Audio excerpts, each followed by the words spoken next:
I think it's interesting that you went to Harvard, but you might be the only person who had a professor that was Jordan Peterson.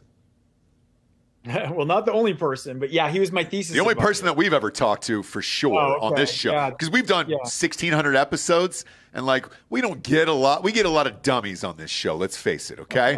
Not we don't get a lot of Harvard guys rolling through here.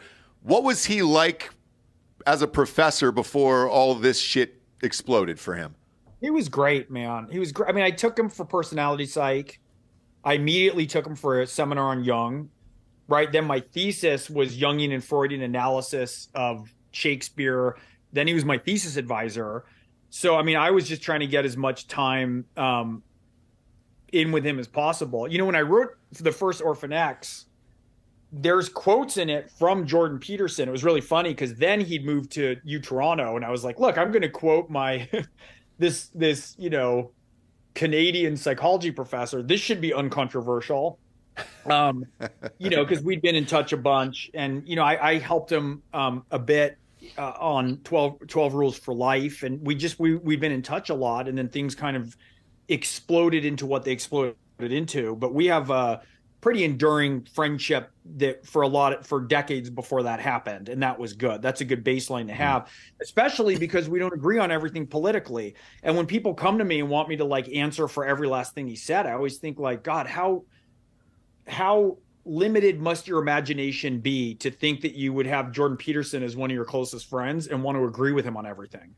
Like, Yeah. come on. Yeah, Right? Like, and not only that, but like people change over the years. So oh, that was a long time ago. You were in the '90s when he was your professor there. So people change. The world changes. You have different things that make your life important, and kids, and all that other stuff.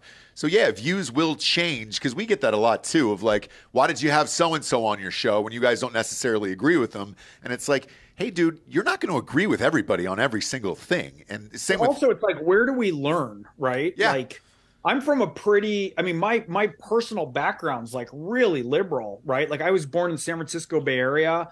It's like, I always joke, it's like I'm a like screenwriter, publishing, went to an Ivy League school. Like, if I was more on brand, I'd be a fucking Tesla, right? And so many of my most fruitful relationships I've always had friends all the way across that gamut. And so much of what I've learned intellectually, emotionally, psychologically, politically, culturally is from having this like big divergent group of people. And that's what you want. You want people who are really strong and really smart, that you can kind of bang up against at times, right? And learn new things from, and have to enter new situations with humility because you're not the expert. You're not just engaging in one little area where you're the alpha, right? Where you're on top of it.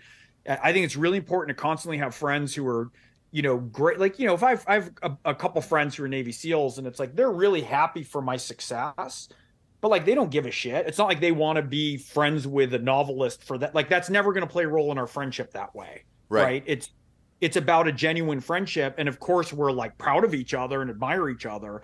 But you want relationships in a lot of different areas, especially in a world that's this polarized, to kind of be able to hold steady, and also make sure that you're red teaming what you think your beliefs are, because we don't even know what we think half the time, right? We have a bunch of stuff fed to us, and you better be able to hold discourse with and debate with people who are really smart and articulate advocates of positions that you don't agree with, even if it's just to fire, test, and steel man your own views.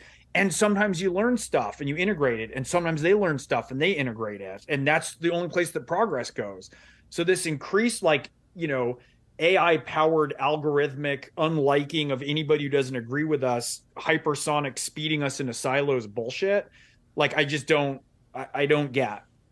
Yeah, me neither. Because we see it every single day. We talk about it a lot on the show, and I'm always surprised by it when they're like, "Why did you, again, have so and so on or whatever?" And it was just like, dude, you've got to listen and be willing to listen to the other side, no matter what you agree on in this life.